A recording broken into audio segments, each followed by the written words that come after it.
کچھ لوگوں کے یہاں پیر مرودی کسی اور اس کی کوئی اور ٹرم اینڈ کنڈیشن ہوتی ہے، ہمارے یہاں اس کا کوئی تعلق نہیں ہے.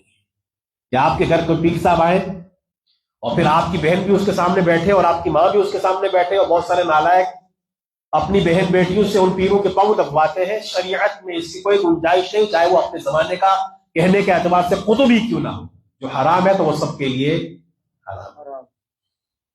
اس لیے شریعت کے سارے قوانین جس طرح ایک عام آدمی پر لاگو ہوں گے، اسی طریقے سے وہ عالم ہو، محدث ہو، مفسر ہو، سب پر لاگو ہو.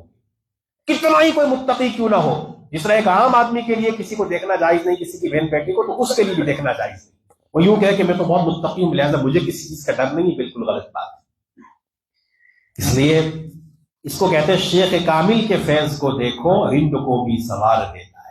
اگر کوئی طلب لے کر کے کسی اللہ والے کے پاس جاتا ہے نا، اور طلب صادق سے وہ بیعت ہو کر کے اپنی اصلاح چاہتا ہے، تو اللہ تعالیٰ نے بڑوں کی فاسق فاجروں کی اس راستے سے کیا کروائی ہے؟ اصلاح کروائی، اور اپنے زمانے کے متقی لوگ بنے ہیں اس کام کے ذریعے سے.